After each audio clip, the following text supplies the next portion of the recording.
Hello, everyone. Thanks for tuning back in once again to the original Queen Ahmadiyyah Shakur show. I'm your host, Queen Ahmadiyyah Shakur, and this is your morning wake up call. So, as you're coming in, please feel free to go ahead and subscribe to the channel if you haven't done so already. Be sure to click that notification bell and click the word all so that you're notified each time the Queen Goddess goes live. Don't forget to follow me on Instagram at Queen Ahmadiyyah Shakur. You can also follow the Queen Ahmadiyyah Shakur fan page and on Instagram and Twitter, and you can follow the Queen on Twitter at dgoddess27. All right. Make sure you go over to my website, queenahmadiyyahshakur.com, and subscribe so that you're added to the email list. Don't forget to do that. Also, make sure, double check to make sure that you're still subscribed to the channel because ScrewTube unsubscribes people on a daily. Pay attention, honey. And so if you haven't been receiving your notifications, that could be why. All right. With that all being said, hello, Vince, I am from the UK. Kay Sampson, Meek, Ray Williams is in the house. Stacy, Silent D is black. Okay. Just Biz, G from the land, Danielle, Mr. Hotel says, the feds so casually walk around with clipboards just talking to anyone. I'm just saying, hashtag pay attention. Sounds like clout chasing to the money, but I ain't one to gossip. So, Mr. Hotel, you said a mouthful just there, beloved. Absolutely a mouthful. Smitty is in the house. Dr. Gright, Vina, Khalid is black. Monica, okay, Patriots 420. Monet is in the house. Boss Nas, Lewis, the real China doll. All right, let's get into it. Hey, Terry Hinton, I see you, beloved. Terry Hinton said, Queen of Receipts. That's right. Piggy's Picks, RG Titan, Cherokee to Dale, I see you. Let's get into it. Without further ado, Robert A says, you glowing this morning. Well, thank you, beloved. I do try. Said looking beautiful. Thank you, beloved, for your kind words. Okay, so let's get into it, honey. The nefariousness continues. Now, so the first thing I want to talk about is we're going to talk about a young man by the name of Jordan Waddy. Okay, Jordan Waddy was shot at least 4 times by the police. Now, with that all being said, this happened in Denver. They released the body camera footage. And what the footage showed is not what the police said in the first place. So let's get into it. Denver police releases body cam footage of low-dose shooting that left 6 bystanders injured. Now, they just shot into the crowd, giving 0 else. Not only did they shoot the young man, they shot into the crowd and injured other innocent bystanders. Pay attention. They literally committed a mass shooting, if you ask me. So anyway, the Denver Police Department has released a body cam video of the police shooting that left 6 bystanders injured in lower downtown on July 17th. Now, in a critical incident briefing accompanying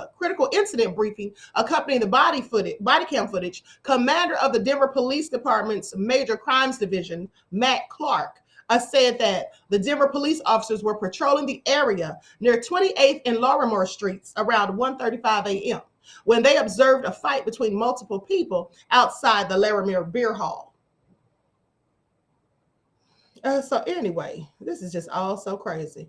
So they go on to say that it involved in the altercation was 21-year-old Jordan Waddy, who was captured on video shoving and punching a bystander about outside the venue.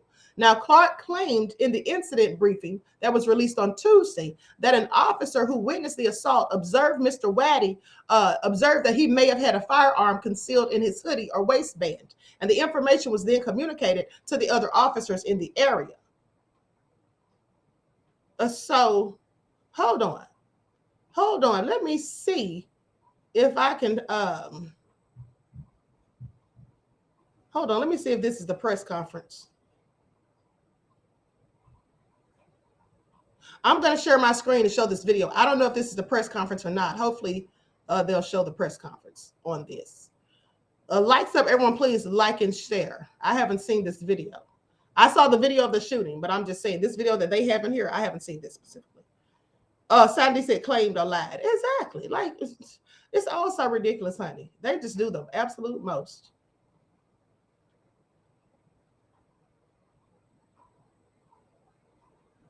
Ogden, glad you're with us tonight.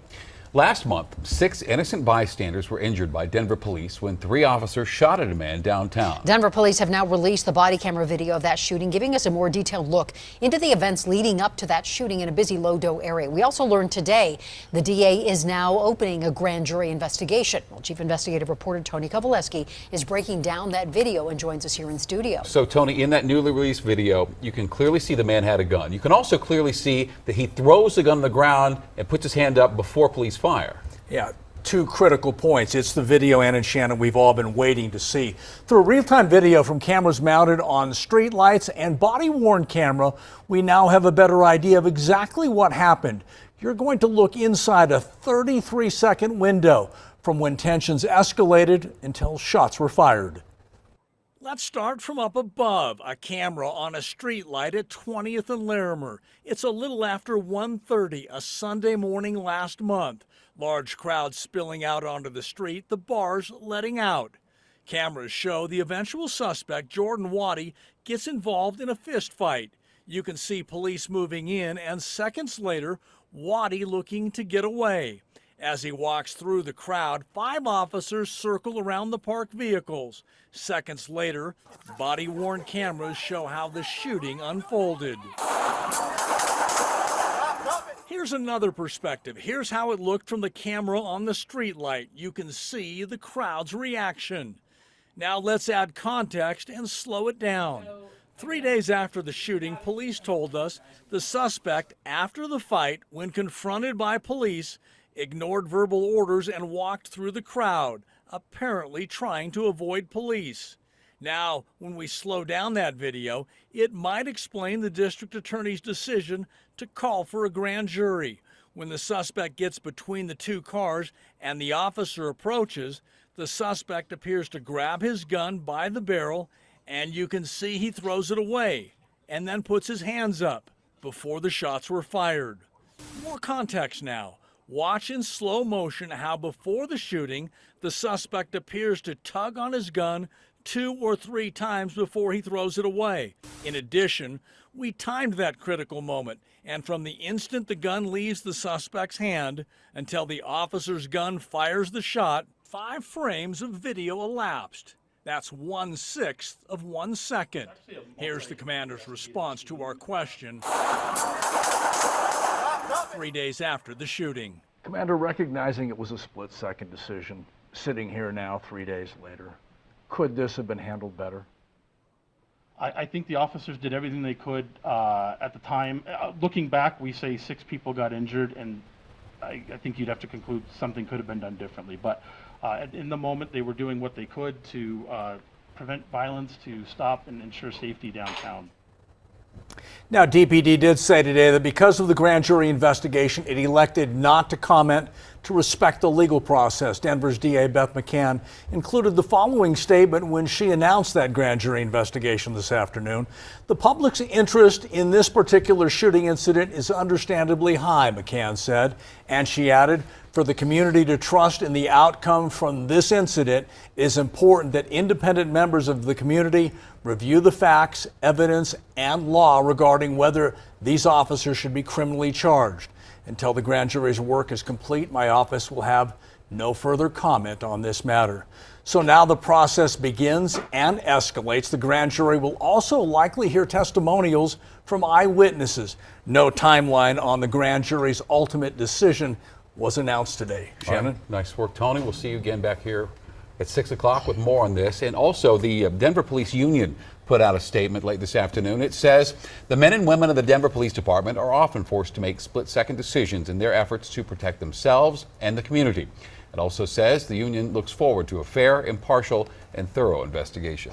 Tonight, we're also hearing from the attorneys representing 3 of the innocent bystanders who were injured in that shooting. In the statement, attorneys say Denver officers, quote, acted with extreme recklessness by intentionally firing live rounds toward a dense crowd. And they add, the footage further shows the suspect, Jordan Waddy, threw his own firearm in apparent compliance with officers' commands. Now, during a press conference last month, Denver police said officers did not announce that they were about to shoot to the crowd.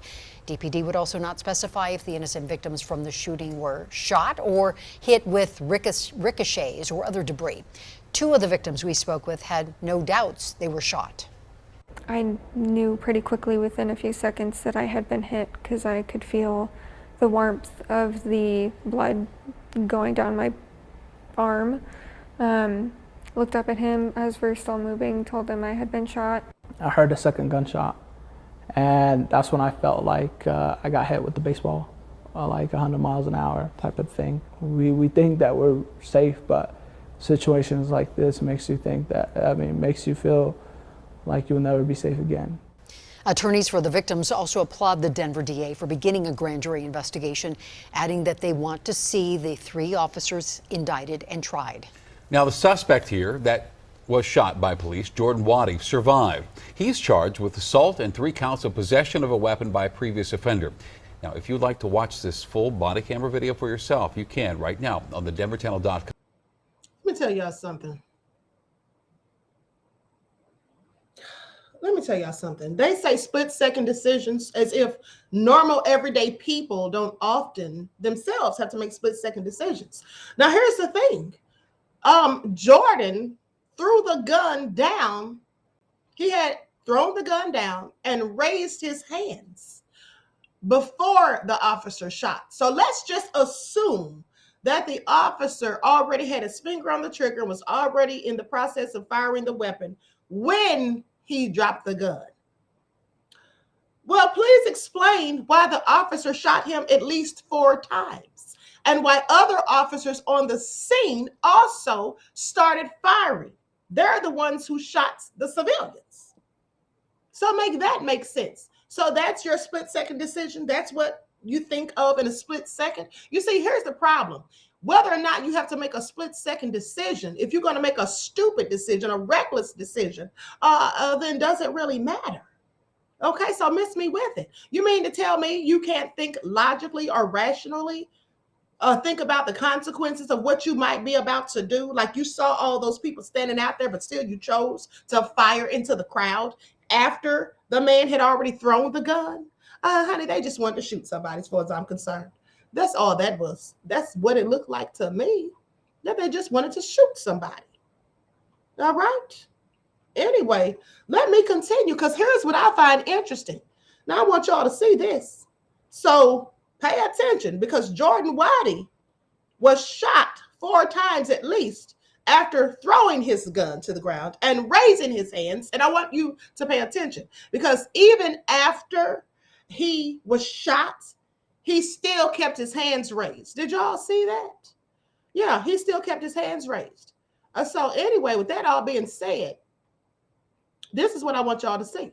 You see, Karen was in the vicinity of police, and she pulled out a whole AR-15 from a patrol car.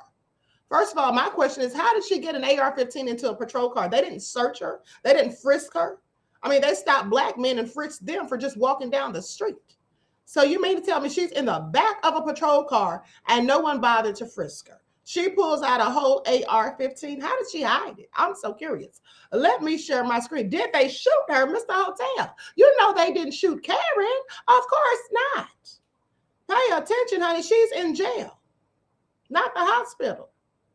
Now, they can make that make sense as far as I'm concerned.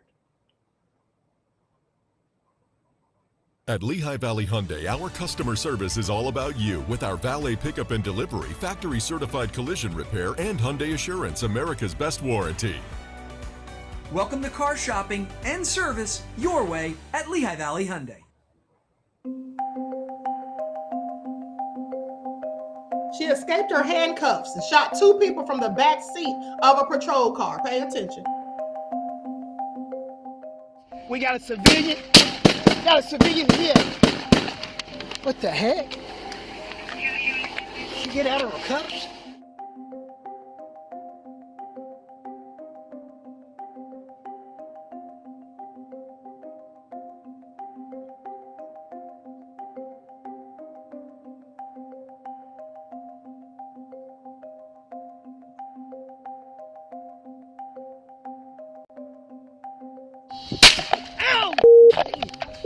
What was that? Oh, man, Danny, I'm hit right here. Yeah. gotten hit right here too, Danny. Hit in the head. Our console where it actually said gun, and she was able to see that. That's going to be replaced. We're going to put a switch someplace else in the vehicle to lock our gun. It's a freak deal. It's one of these probably, I'm not going to say 1 in a million, but you know, it's one of those deals that, you know, once it happens, then you go back and try to make sure it never happens again.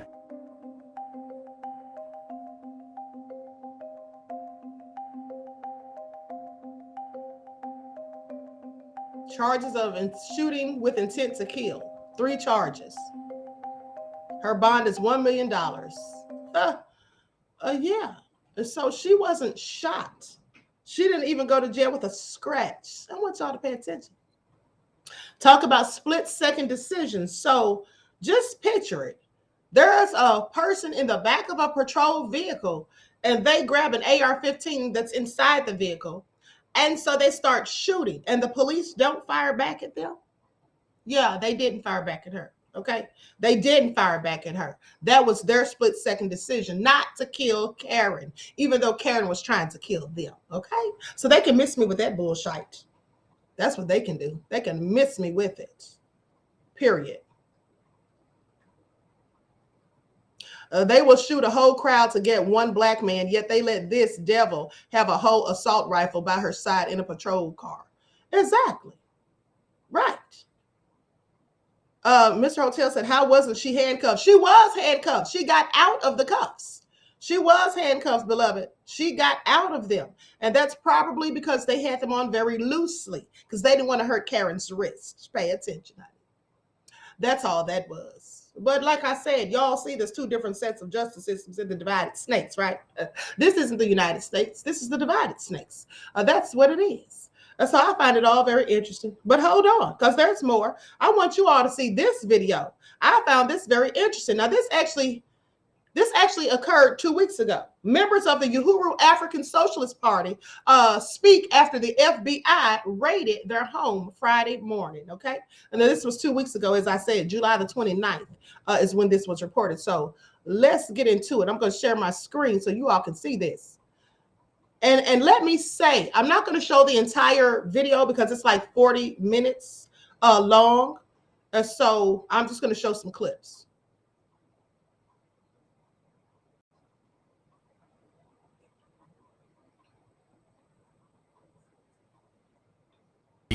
Really get to that momentarily. This time, they haven't yet claimed us. We have some relationship with China, but that's to come, I'm sure, because China and Russia represent to them serious kinds of problems. But also, black people represent a serious problem to the United States government and has done so historically. That's why Malcolm X is dead. That's why Martin Luther King is dead. Russians didn't do that. That's why more than 28 members of the Black Panther Party in 1968 alone were murdered. The Russians didn't do that. That's why this community and our people have been under aggression. That's why a spy center is being developed right here in North St. Louis. Even as they're pushing black people out of our homes, gentrifying us and things like that, taking away our properties, created this entity that they call a land bank administration for the purpose of stealing property from black people legally. Even as they are doing that kind of thing, they're attacking those of us who are trying to defend this community and to bring economic development to this community. That's what we do. That's what we do here. That's what we've done historically.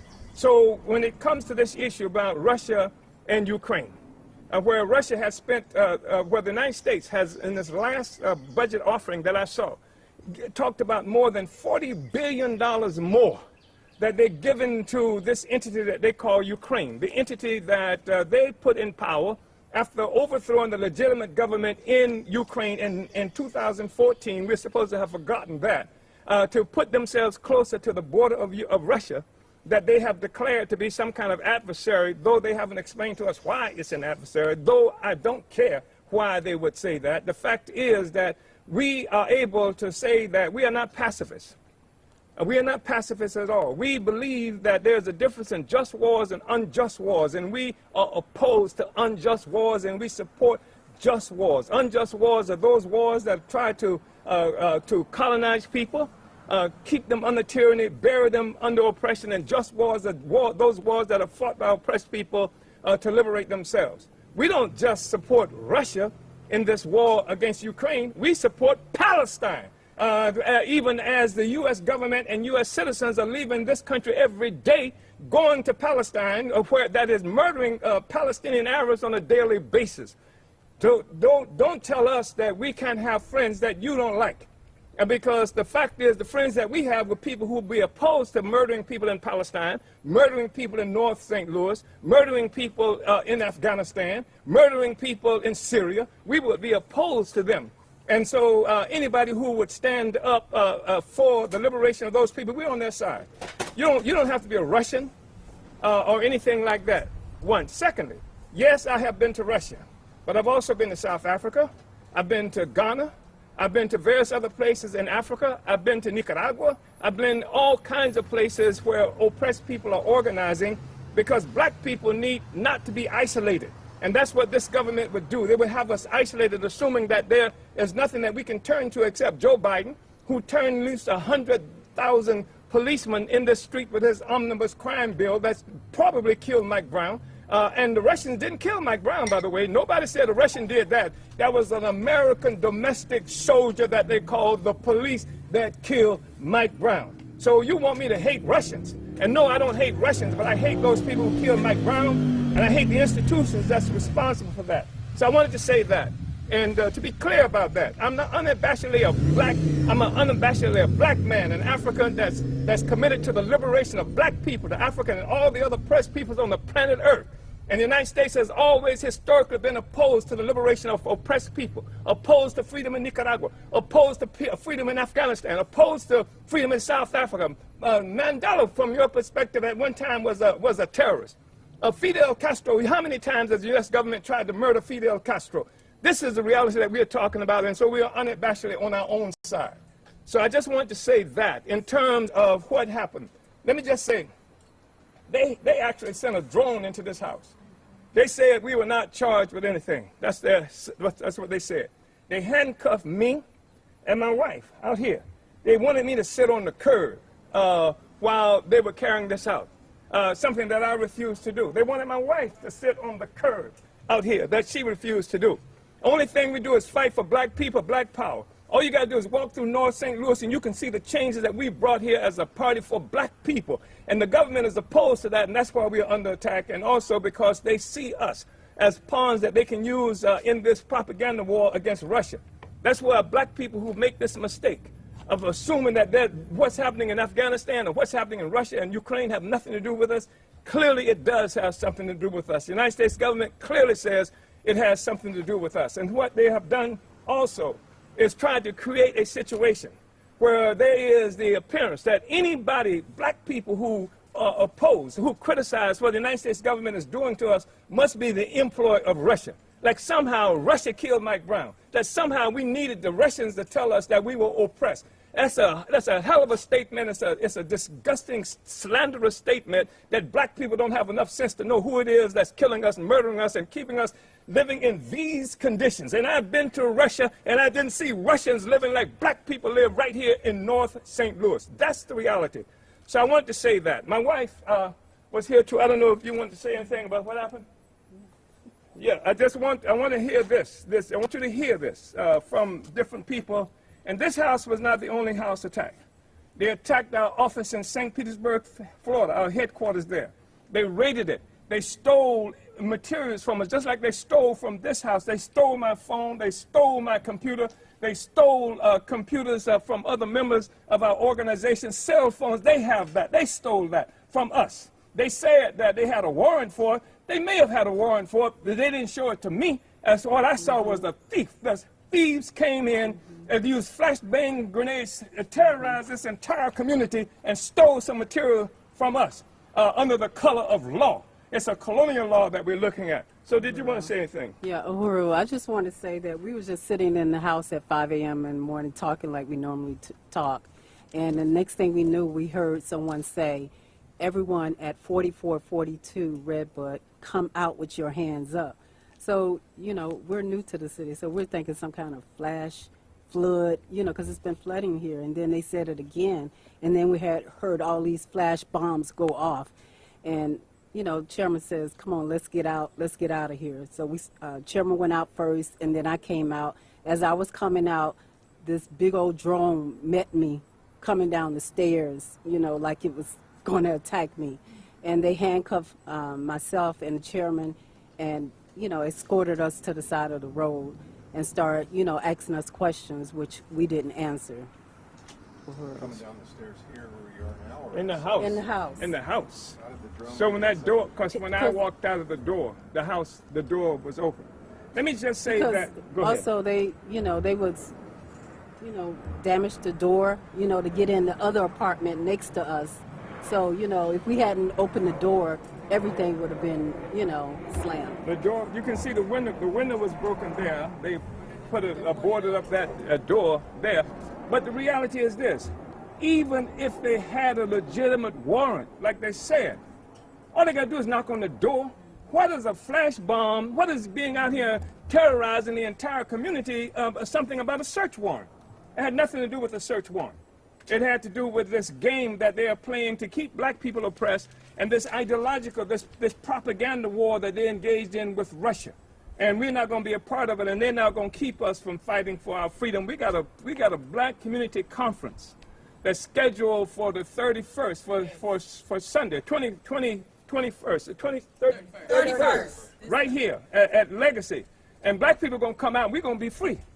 And there are not enough FBI agents on the planet Earth to stop the struggle of black people. We're going to make that happen. We got a doula event happening right now where we're training 20 black women to be doulas. Because they kill our children, they close our hospitals down, our babies are not able to be born safely, black women are treated badly when they're pregnant, so we are solving that problem. That's what this government is attacking because it doesn't want that to happen. It's not going to stop us.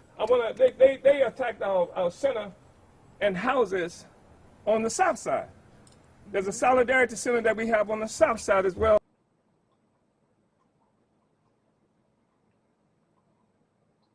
Okay, beloveds.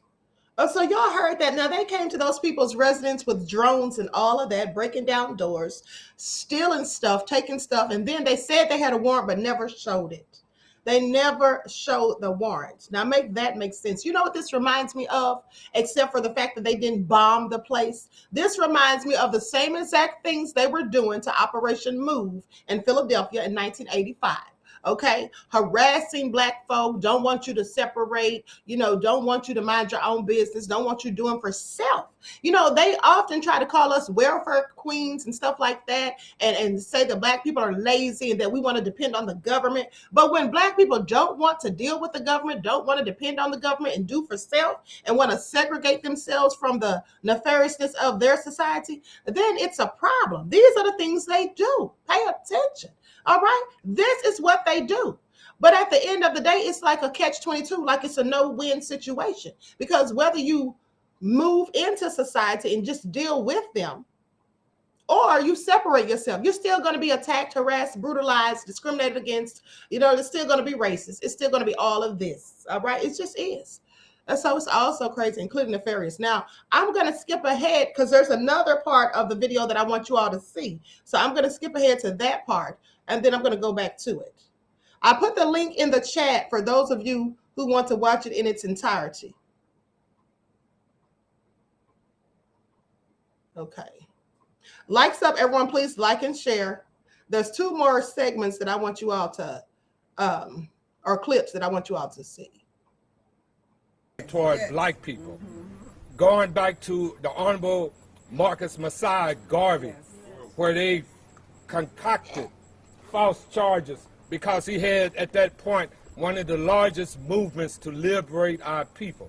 It goes back, as Chairman mentioned, when Dr. King was murdered, exactly 1 year from the date that he made a statement that the Vietnam was immoral.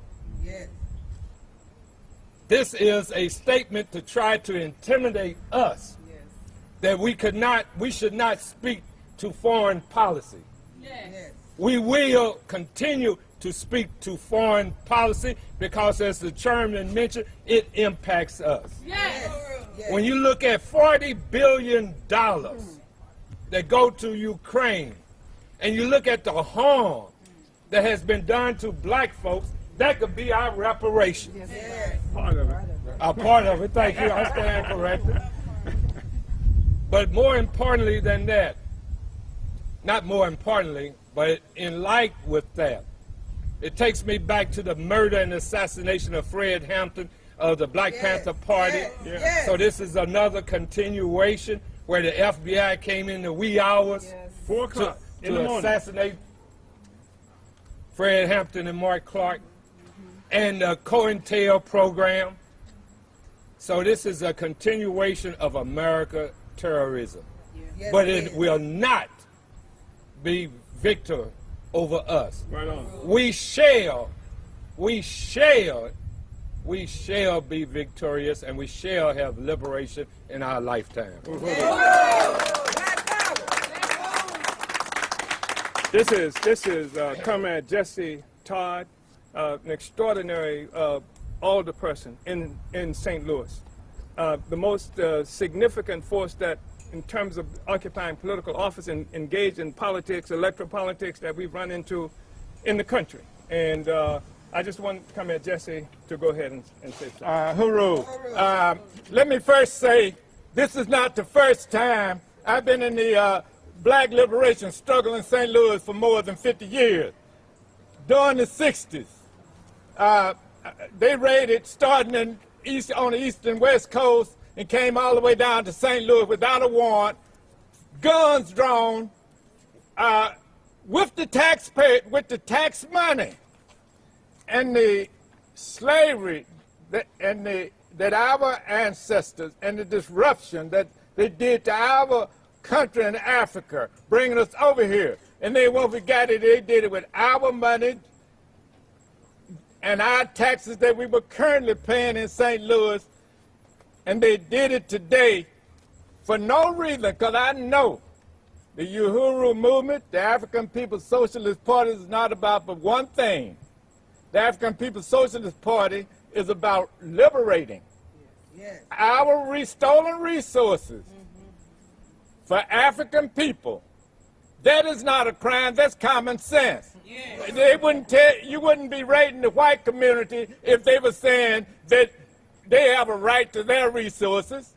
They associate with whomever they want. And this government having FBI agents, police, that's just a good example of why I haven't voted for one budget in this city, because the police are being used in this instance to bother people who are actually preventing crime. The Uhuru movement has businesses. The Uhuru movement has torn down these vacant houses. Food desert. Now, with that all being said, they absolutely have been keeping crime down in their community. And so why would the police harass people who are keeping down the crime in their community? Well, more than likely because they want there to be crime in their community, so that black people can shoot one another, so they can still perpetuate the propagandist phrase about black on black crime, when in fact, all races and ethnic groups kill amongst themselves and commit crimes amongst themselves, because crimes are usually due to proximity, okay? So the people you live around are the people that you usually would be doing criminal activities upon, and that's just the fact, according to statistics and just common knowledge. So with that all being said, they're attacking the people who are trying to stop the crime. Now make that all make sense. I'm sure they cannot, okay?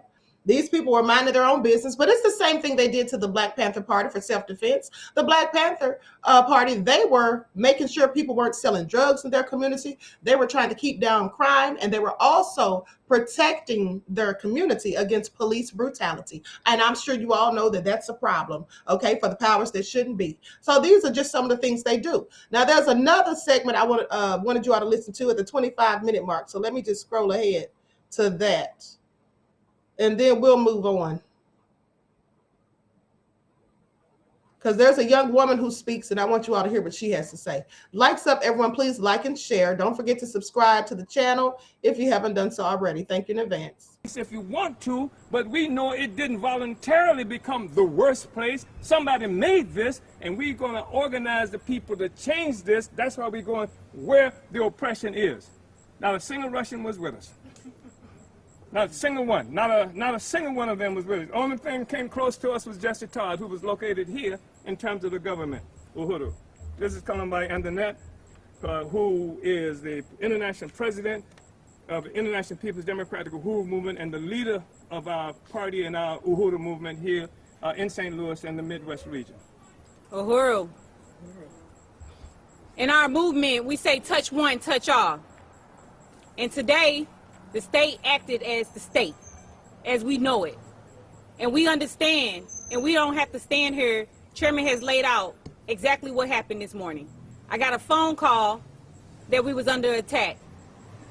I thought I was coming to see, you know, typically a scene where you have 3 or 4 police cars or something. But what I ran into this morning is a big, huge military armor truck in the middle of Redbud with police officers, with more armored garment. I don't know how much that costs in tax dollars on today. On last night when I went to sleep with a phone call from an African woman. That child body was laid out on the ground for 4 hours in North County, where police officers are around, but seeing no need to pick up this baby's child's body off the ground. They terrorized the community as they did this morning. And so, as Chairman explained, I didn't know anything about an alderperson. I wasn't brought into political life, but August 9th, when Mike Brown was slayed in the street, I took to the street, and I understood something in my life, that everywhere I went and seen people that looked like me in St. Louis, from the north side, from Ferguson to the south side, or wherever we resigned in Missouri, it was the same conditions. The same conditions that murdered my brother in 95. The same conditions that murdered my brother in 97. The same conditions that took my daddy to Vietnam and dropped them back off in here and put enough dope to be the only solution to the crimes that he had seen in a war that wasn't his war. That he didn't sign up to go to war. They drafted him to war. When he came back with Agent Orange, that a heart disease that I have and numerous of African people are experiencing because of Agent Orange, that this country have not solved yet. So when we say we charge America with genocide, and we are not confused, and you could not tell us how we are going to fight or liberate ourselves, we will be friends with whoever we see fit to lead our own struggle. And don't insult our intelligence by saying Russia, China, anyone will lead the African working class to liberation. The African working class will lead our own struggle. So I say to everybody that might be watching today, because what I am concerned about is the continuation of our struggle, because this is nothing, right? So I want to make sure that you be at Legacy Books and Cafe at 10 o'clock on July 31st, where Black Convention is saying what is our agenda for the north side of St. Louis. It is our time. We must stand together. It is our time that we only have one enemy at all. That's who we got. Colonialism. White power. It has been an enemy 600 years ago, and it is the enemy today. And every contradiction that you experience as a colonized person comes from that fact. It is our responsibility. Okay, so as I said, I put the link in the chat for those of you who want to watch the video in its entirety. Very strong and passionate speaking points, and they are serious. And at the end of the day, you know, truth tellers and people who fight for true liberation and freedom, who are really serious about the struggle, not just doing it for clout, not just trying to get rich and all of that, those are the people who are targeted for harassment. Their names will be on government watch list and all those things. Okay, these are the types of things that happen. So anyway, Mr. Hotel said, now watch Wig try to post this video, child. So they were absolutely speaking truth to power. And I'm just shocked, you know, not really shocked, but, you know, the fact that they came up in their house with a drone, I want y'all to pay attention. That's the future of the divided snakes. So now they'll be serving their warrants with drones, okay? That's what they'll be doing. So pay attention. Also nefarious. Oh, so nefarious. And that man who spoke in the beginning, do you all know that that man is 80 years old? He is 80 years old. Doesn't look like it. And you see the Caucasian woman had on a t-shirt that said, I support reparations for African Americans. Now, somebody said, did she really mean that? I'm pretty sure she did, because here's one thing about it. When they don't support reparations for us, they're not going to say that in front of the rest of their people. Or when they do, or hold on, when they don't support reparations for us, they will absolutely let that be known. They're not going to sit there and say that they do in front of everybody, because they definitely don't want to be off code. Pay attention. They stay on code, unlike many of our own people. They stay on code. So pay attention to Bernie Sanders. Now, Bernie Sanders can sit there and brag about he marched with Dr. King. He got locked up with black folk and all that back in the 60s. But when asked about those reparations, he had a whole nother story to tell. And so did Jane Elliott, who's gone around for 30 years teaching about racism and all that, right? You think she was an ally, but she isn't. She said before we got reparations that the Native Americans should get it. Well, I'm sorry, Jane Elliott. I thought the Native Americans already got reparations. All right, and all these other groups as well. So I'm just telling you, honey, she had on that shirt. She likely does actually support it, and she's been working with them. She spoke, but I skipped over that part because I was showing a lot, but I wanted to show you all the key speakers that I wanted you all to hear. Right, that's exactly, G from the land, reparations now, okay? Reparations now. It said African people, yes. Jane Elliott is nothing but a culture vulture. Queen, that shirt said African people, not African American. Okay, well, African people. I couldn't see all of what it said, but yes. Nevertheless, that's black people, right? Isn't that black folk? Even Dr. Angelo, who wrote White Fragility, she's making money off black struggles, as Vince I.L. Yeah, she clearly is. She absolutely is. And here's the thing. Many of them make money off of our struggle. And they act as allies, but you can always tell when they're really not allies by asking them one simple question in front of a group of their peers. Don't ask them in private because they can lie to you, but ask them in front of a group of their peers or on a national setting where everyone can hear what they say. Ask them one question. Do you support reparations for black people? And they're going to tell you the truth because, like I said, they want to stay on code, okay? And that's what Jane Elliott did. That's what Bernie Sanders did. That's what Joe Biden did. And that's what Kabami did. Kabami said, no, I'm not doing anything specifically for African Americans. No, that's what she said. And that includes, but not limited to, reparations, as far as I'm concerned. But he made a very good point when he said they sent over $40 billion over to Ukraine, and that could have been a part of our darn money for reparations. Honey, they're not going to give black people reparations. Now, y'all can sit here and think that they're going to give you reparations. They're not. They absolutely do not want to. All they're doing is trying to string us along. They keep talking about having these reparations committees where they sit back and talk about it and review the studies and statistics and all of that and try to pretend that they're trying to figure out how to disperse the money and all these things. At the end of the day, they're not going to give us reparations, and they're just not going to do it. They don't want to. They don't want to. Reparations should be given state by state, held with federal. At the end of the day, like I said, honey, they're never going to give us reparations. I absolutely won't believe it until I see it. And at the end of the day, pay attention. You mean to tell me the same country that lies about slavery, you think they're going to give you reparations? That would be admitting to the fact of slavery and the heinous things they did. Okay, because reparations means to repair. So with that all being said, these are the same people who now say that the slaves were in fact workers in some of the books, that they in fact came here voluntarily just to get a free trip and agreed to work for free. This is what they say. These are the narratives that they paint. They don't want you talking about critical race theory because it tells the truth of American history, which includes all of the nefarious, heinous things and depraved acts that their ancestors perpetuated, and some of them still continue to do. So they don't want to admit these things. Why, oh, why, beloved family, would we think that they're going to give us reparations? They won't even give us the truth of our own history in this country. Pay attention, okay? They can miss me with it. That's what they can do. They can miss me with it. So y'all can march. Y'all can sing old Negro spirituals. Y'all can do all of that, protest or whatever, until you're blue in the face. These people are not going to give us reparations. And I wish they would, because we absolutely deserve it. They've given it to everyone else, even people whose atrocities didn't even occur on this soil, but they won't give it to us. What does that tell you? Well, it tells me everything I need to know, that's for sure. So anyway, with that all being said,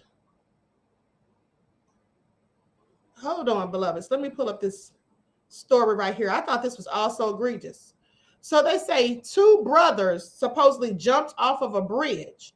The family said it doesn't seem real. I'm going to show you their pictures. The likes up, everyone, please like and share. Mr. Hotel said, I won't be marching for voting. Hold on. This chat's moving too fast. Honey, I don't go marching for any reason. That's what I'm not going to do. Marching has never gotten us anywhere, and it's time we all realize that. These are the 2 brothers who supposedly jumped from a bridge. So listen to this tragic story.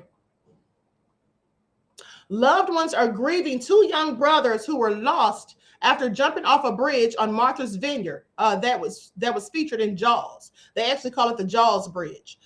Cape and Islands District Attorney Michael O'Keefe says Tavares Bolgan, age 26, and Tavon Bolgan, age 21, went missing Sunday night after leaping off the popular Massachusetts bridge. Now, Tavares' body was recovered Monday morning, while Tavon, he remains missing. They say it doesn't seem real. It was really a surreal thing to hear. That's what a family friend says. Now, the district attorney did not immediately respond to people's requests for comment. Originally, they're from Jamaica. Tavares and Tavon were renting a house in Martha's Vineyard while working at a restaurant on the island this summer. Now, Edwardtown Police Chief Bruce McNamee has confirmed that the brothers were employees at Noman's, which is a restaurant in Oaks Bluffs. So O'Keefe said that Tavares and Tavon were among 4 people who jumped from the bridge and then began to struggle in the current as they struggled to reach shore. Officials suspended the search for Tavon on Tuesday due to hazardous conditions and will assess weather conditions on a day-by-day basis to determine when conditions are safe for divers to resume the search. Now, a vigil for the brothers was held in Clarendon on Monday for the 2 victims. They say the brothers' parents are in absolute shock over the tragedy. They had to actually be taken to the hospital in Jamaica when they found out. Green claims that neither man was intoxicated when they jumped off the American Legion Memorial Bridge, also known as Jaws Bridge, which connects the towns of Oak Bluffs and Edgerton.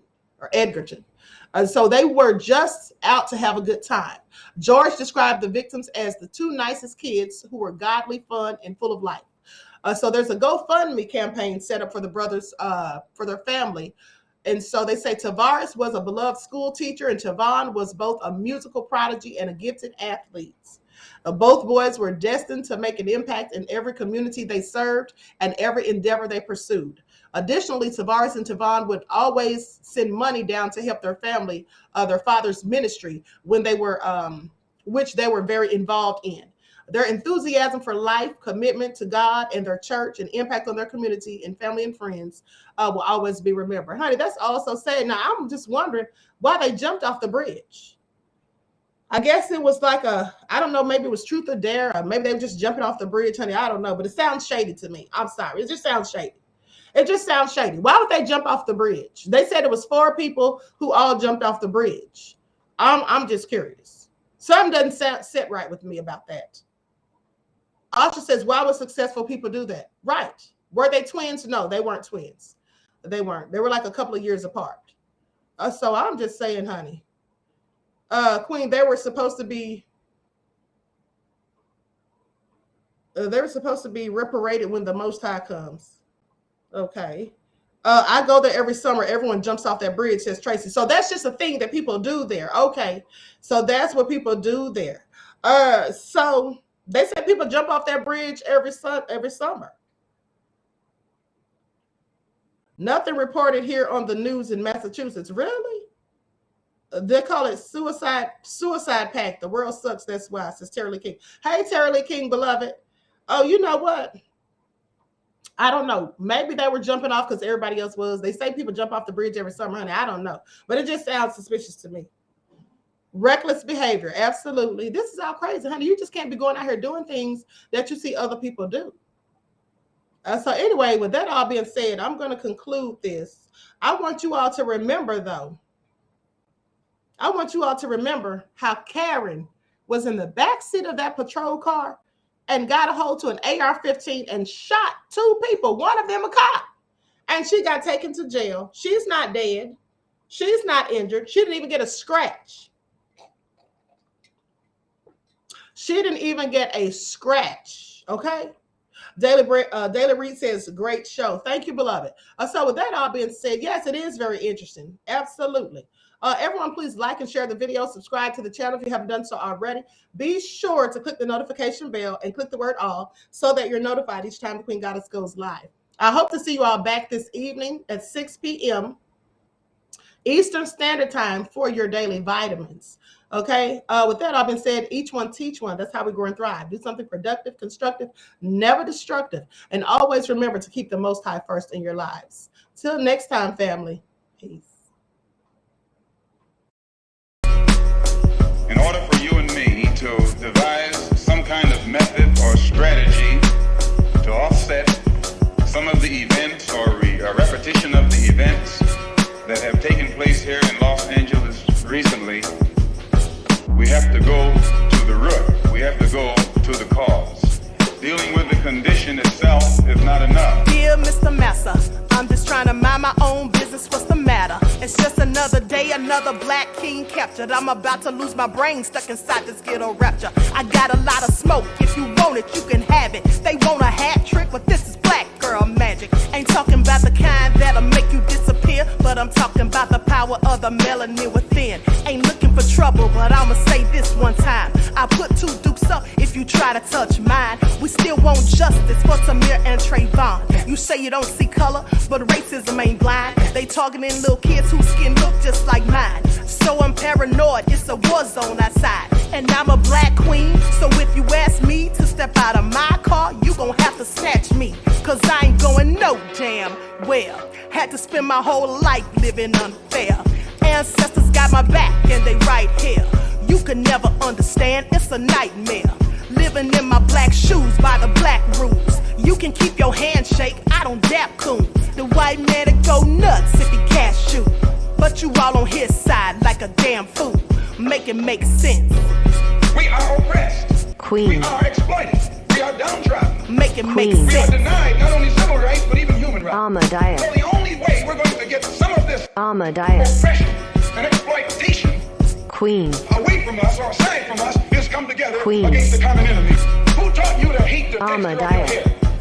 Who taught you to hate the color of your skin? Ahmadiyyah. Parents, pay attention to the books, the school system, even to your little children. Lies mixed with wisdom. His skin too bright, so he was blind to the prison. My skin just right, so I collide with division. You trying to pray to God, but we tired of religion. No savior saving, we got to save our savings. We used to pay miss, how we gon' make the slave rich? But who's to blame, and tell me why you complaining?